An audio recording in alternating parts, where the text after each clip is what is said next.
Au Cameroun, le chef de l'État Paul Biya distingue 13 opérateurs économiques à titre exceptionnel. La cérémonie de remise des médailles de l'Ordre de la valeur et du mérite camerounais était présidée le 5 mars 2025 à Yaoundé par le ministre du Commerce. Il est parfois facile, dit-on, d'arriver au sommet, mais il est plus difficile de s'y maintenir.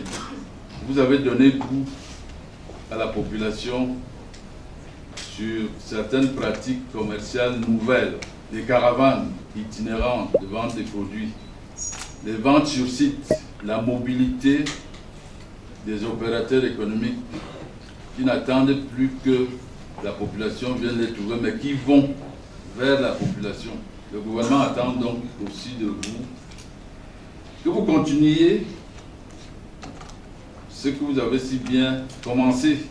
Cette distinction s'adresse à la communauté des affaires dans sa globalité, notamment des acteurs du Made in Cameroun, mais aussi des acteurs de la distribution des produits de consommation de masse. Parmi les récipiendaires du jour, le directeur général de Novia Industries, qui est une société en phase d'installation et de développement au Cameroun, active dans la production et la distribution de l'huile domestique de marque Oléo et du savon Jazz et qui emploie plus de 800 Camerounais. On a fait confiance dans la jeunesse camerounaise que nous employons aujourd'hui.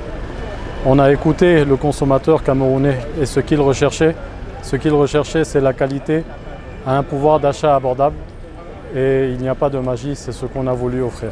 Au-delà de la reconnaissance, l'enjeu de cette distinction est la poursuite de la lutte contre la vie chère qui ronge le pouvoir d'achat des Camerounais. Un enjeu bien saisi par Alexis Duverdier de Grenouillac qui propose la marque de riz Big Joe et dont le conditionnement de 50 kg est vendu à 24,73 $ américains, soit 15 000 francs CFA. La cérémonie de remise des médailles avait aussi pour but de saluer les efforts des jeunes Camerounais de la diaspora qui ont importé les connaissances acquises à l'étranger pour les mettre à profit de leur pays. C'est le cas de Lisette Claudia Tamé, active dans la transformation du cacao et dont son usine Cacao des Lions, inaugurée au mois de janvier 2025, vise la transformation de 24 000 tonnes de cacao à l'horizon 2029.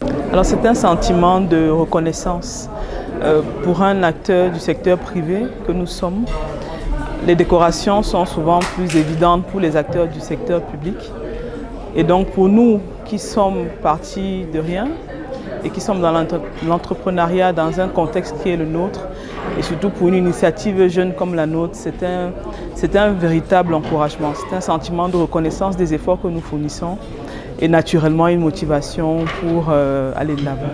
Ces distinctions traduisent le partenariat entre le secteur public et le secteur privé. C'est aussi un encouragement aux opérateurs économiques à développer leurs activités au Cameroun, terre de nombreuses opportunités.